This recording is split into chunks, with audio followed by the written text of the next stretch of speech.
皆さんこんにちは、ランダムです。これはね、僕の150万円のキャンピングカーなんですけども、あそこにある備え付けの冷蔵庫に関してですが、物が古いせいなのかあんまり冷えないんですよね。で、ガスを接続したらガスでも冷やすことができるらしいんですけども、そもそも論で現状でこのキャンピングカーの方にプロパンを新しくつけてもらうことができなくって、そのね、ガスで冷やせたとしてもプロパンを買いに行くのにすごい手間がかかってるんですよね。で、冷蔵庫はね、やっぱしこういったポータブル冷蔵庫の方が早く冷えて便利なんで、冷蔵庫はね、今こちらを使ってるんですけども、やっぱりね、電子レンジはあった方がすごく便利ではありますんで、今回はこちらの冷えない冷蔵庫の方を取り外して、このスペースに電子レンジを入れて、その下側にね、大きいポータブル電源をドンと入れれるようにね、改造の方をしてみたいというふうに思います。はい。よし、ということでね、頑張りましょう。よし、ということで、もう早速冷蔵庫の方外していこうと思うんですけども、こちらね、なんかこの辺にたくさん変なケーブルつながってるなと思いましたら、こうね、冷蔵庫とか冷凍庫の中の温度をここで測ってたみたいなんですよね。で、この辺のね、ケーブルももういらなくなっちゃうんで、この辺ね、頑張ってちょっとパパパッと外してみたいと思います。よし。後できれいに取ります。よし、じゃあね、外していきましょう。ここですね。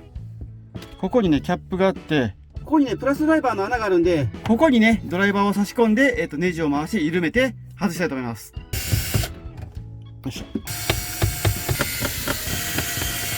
ょ。よいしょ。で、これで取れるのかな？上の方のロックは、特にないですね。ガス管が繋がってるだけですね。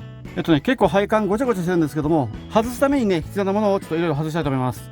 よし、ということで、ちょっと配線のね、方は、抜けるまま抜いてね、配線のホースを外したんで、これで冷蔵庫の方はね、引っ張り出せると思うんですけども、押したら動いてるんで、ネジとかは外れてるはずなんですが、引っ張ったら出てこないんで、この裏側の方でね、どっかでもしかしたらまだ止まってるのかもしれないんで、ちょっとね、裏の方に回って見てみたいと思います。よし、ちょっとね、後ろもね、開けてみました。そしたらね、パッと見、こんな感じで、中はね、なんかしっかりコーキング剤がついてるように見えますね、これ。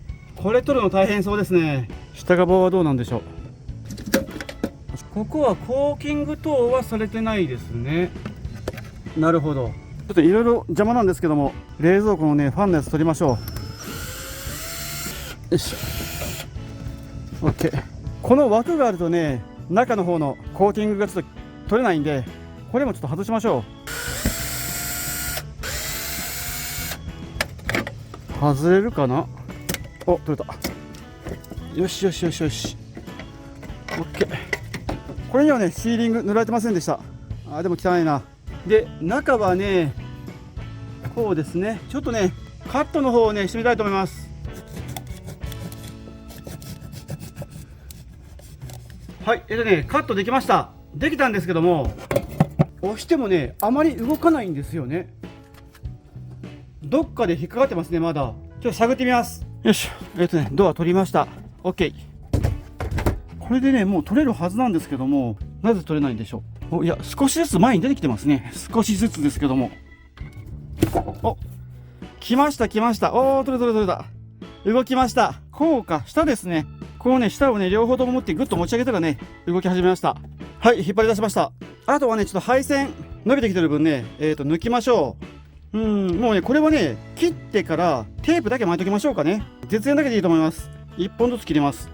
こう、OK。配線の絶縁処理もね、終わらせました。ですね、冷蔵庫の方は外し終わりました。よし、じゃあね、これちょっと外に持ち出します。よいしょ。重た。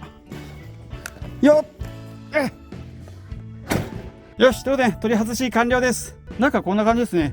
かなりね、汚れてるんで、ここちょっとね、水洗いしながらね、掃除したいと思います。よし、これ洗い流しましょう。とりあえずこっちには来ないようにさせながら。すごい汚れてる。泥が積もってる。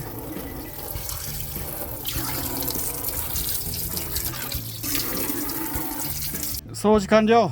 よし、ということでね、掃除も終わったんで、中の有効寸法の方見ていこうと思うんですけども、幅は49センチぐらいですね、ちょうど。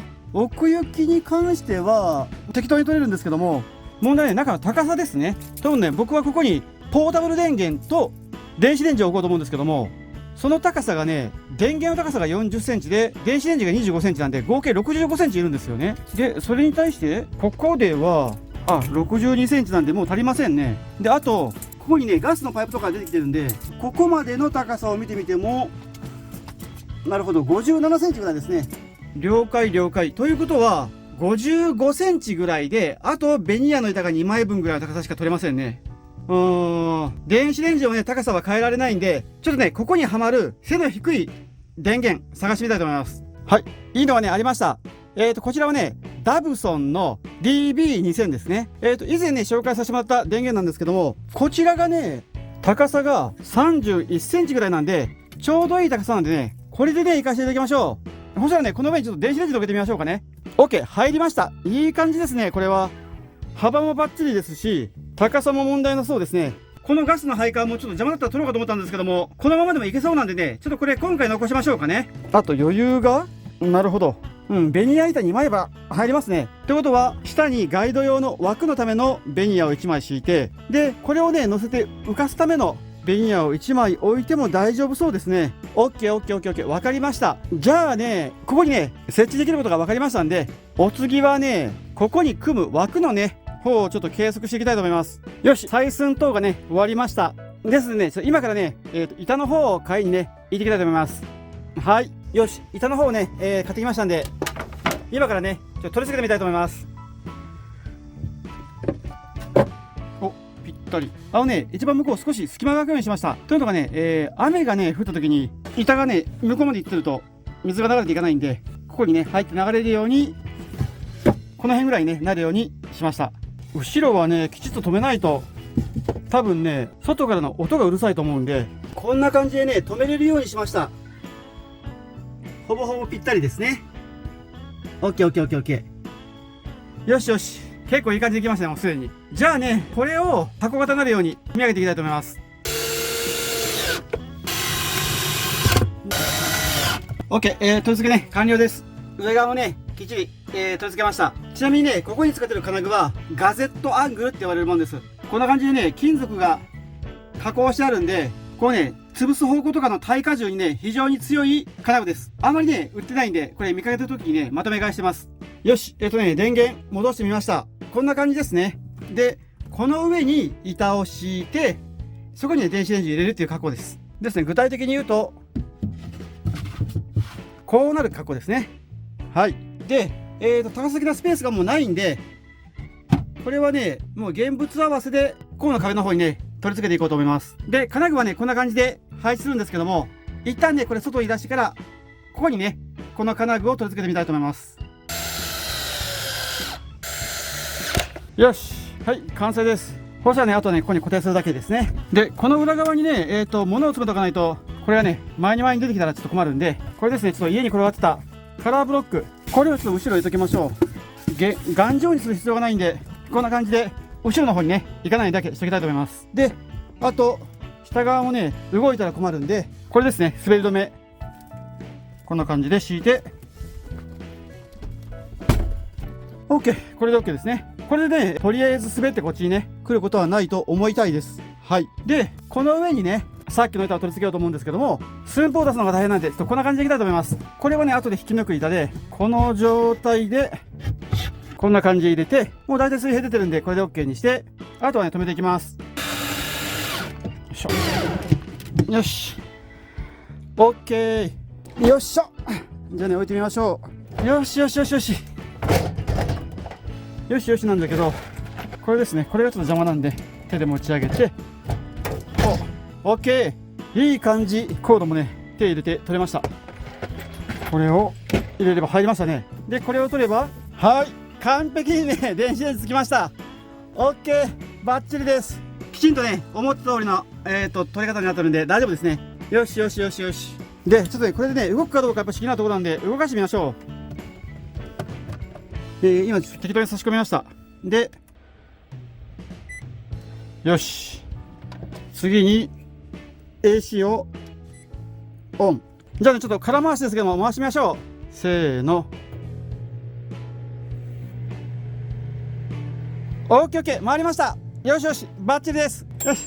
電子レンジ問題なく動きました。やりました。バッチリです。よし。でね、電子レンジとかね、電源が飛び出してこないように、ストッパーがいるんで、木材をね、買ってきました。で、これらの板をね、ちょっと下側に取り付けて、レンジや電源がね、運転中に飛び出してこないようにちょっと加工したいと思います。どれがいけるかな。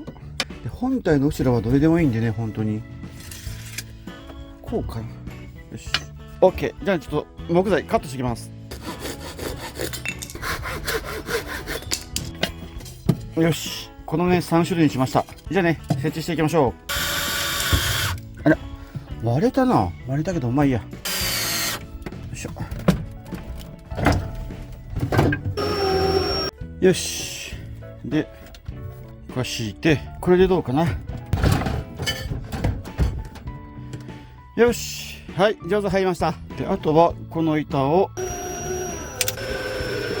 こんなもんで OK でしょう。はい、電子レンジのね、設置完了です。よし、開け閉めもできますね。OK。よし、ということでね、冷蔵庫を取り外して、電源とレンジの設置はね、無事完了したんですけども、この上の部分のね、ガスのコンロは、ガスが使えないと意味がないんですよね。で、僕はね、ガスはもういらないなと思ってて、ここをね、IH クッキングヒーターの方にね、変えたいなというふうに思ってるんで、もう今回一緒にこちらのガスレンジの方もね、取り外して、IH クッキングヒーターの方にね、交換したいというふうに思います。はい。ということで、もうバラしていきましょう。外すのはね、簡単です。この辺のね、ネジを外して、よし、はい。ネジもね、相当錆びてます。で、裏側はね、こんな感じになってから、こういったネジで止まってるんで、これをね、外したら、もうガスコンロがね、ポンと上に抜けるようなものになってます。で、ちょっとね、ここのガス管外します。よし。で、取ると、はい、OK。取れました。意外とシンプルな構造。はい。ということでね、コンロ取れました。で、ここの部分に僕はね、IH クッキングヒーターを、乗っけようと思ってるんですけども、そのね、乗せるものに関しましては、もうね、一個アイデアがあって考えてるものがありますんでね、今からね、そちらの方、購入しにね、行ってみたいと思います。はい。行ってきます。はい。ということでね、IH クッキングヒーター買ってきました。これはね、アイリス大山の2口の IH クッキングヒーターですね。これね、2022年製なんですけども、価格はね、7590円でした。新品だったらね、12000円ぐらいするんで、結構お安く買ってくれました。はい。で、こちらなんですけどもね、こうですね。置いてみるとこんな感じで、もうね、バチバチのぴったりです。で、これをね、動かないようにするために、金具類を買ってきました。L 型の金具ですね。これをね、まあ、こうやって、何箇所か取り付けたら、走行中でも落ちてこなくなるっていう加工ですね。はい。ちなみにね、本当はね、ここをこうやって開けたら、ここに、食器等がね、置けるようにもしたかったんですけども、これですね、ここに銅管が来てるんですよね。で、カットするんだったら中の方で切らなくちゃいけないし、ちょっとね、その辺の知識が僕にはないんで、今回はね、ここは、もうこの状態で、とりあえずね、IH の方を設置してみたいなというふうに思います。はい。よし。ということでね、ちょっとまずは掃除しましょう。この辺のね、汚い汚れを取っときます。25年もののね、汚れだと思うんで。よし。ちなみにね、これ、中古ですけども、ヒートプレート部分はね、もうすごくいい状態で、焦げつい取りもね、しなかったんで、これはね、相当お買い得でした。で、1決めをしましょう。どうがいいかな。こうかな。こうですね。ちょっとね、こっちに寄った状態にします。です。まずはね、こちら側から決めていきましょう。金具。1個ね、58円でした。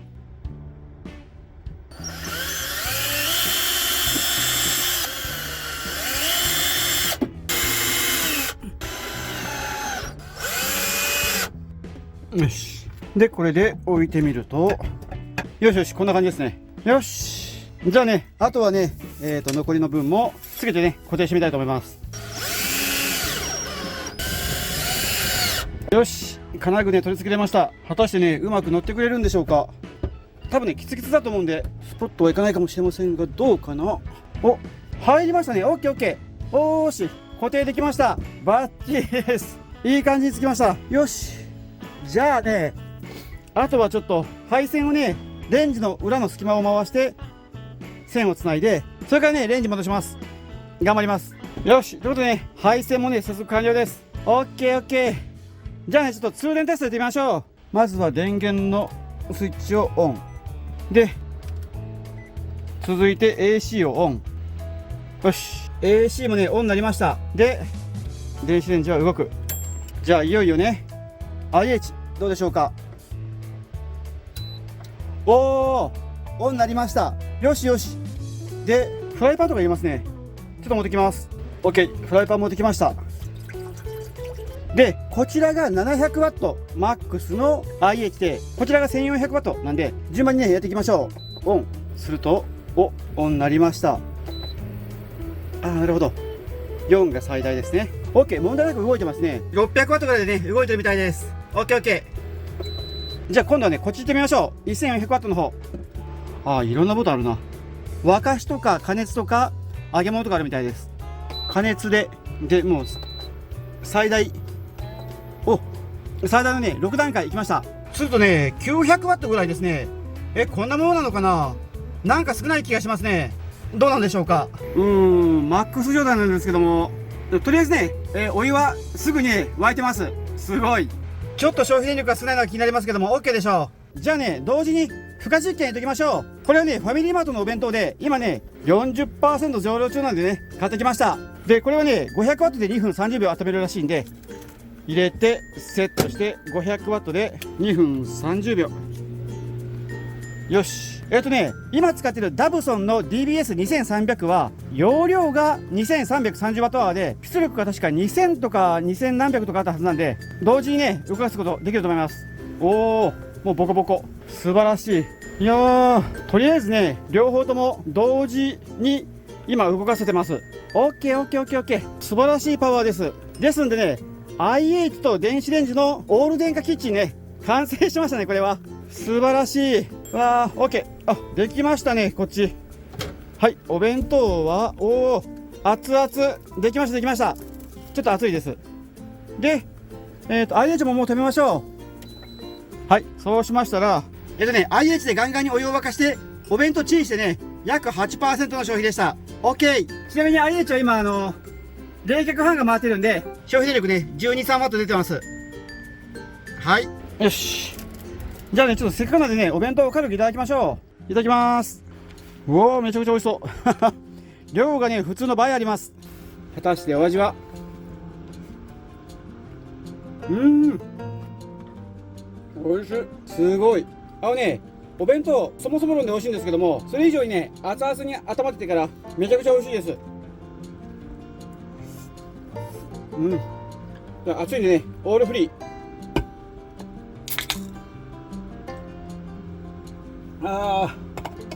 美味しい。なんだかんだ言ってやっぱし電子レンジはいいですね。スーパーとかでねお弁当を買っておいてコンビニ等がねない場所に行って温めてね食べれるんで、やっぱしねレンジは積んでよかったですね。これは OK。 よーし。ちょっとね全部はね多いんで半分だけねいただきたいと思います。はい、ごちそうさまでした。美味しかったです。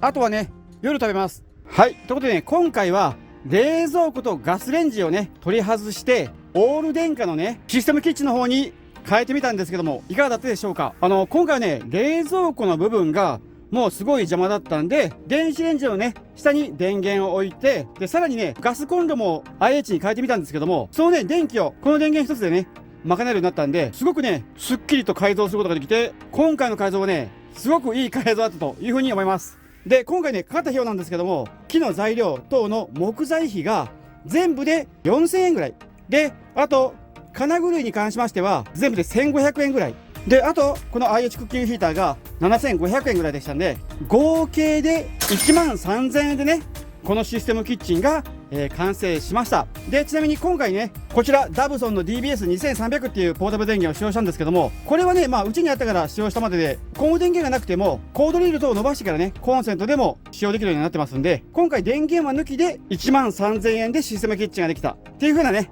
格好で理解しておいてください。でただしね外した冷蔵庫に関しましてはあちらはね捨てる場合には処分費がいるはずで3500円余計にいるんで、結局ね16500円ぐらいの予算にはなるんですけども、ガスはねなかなか入れる場所がないんで、キャンピングカーをね電化されようと思った方はね今回の動画参考にしていただいて、皆さんもね電化改造の方をね検討されてみてください。やり方さえ分かってたら想像以上に簡単だと思います。はい、こんな感じですかね。ということで今回この辺でご視聴ありがとうございました。車内は暑くて自分の汗で手がふやけました。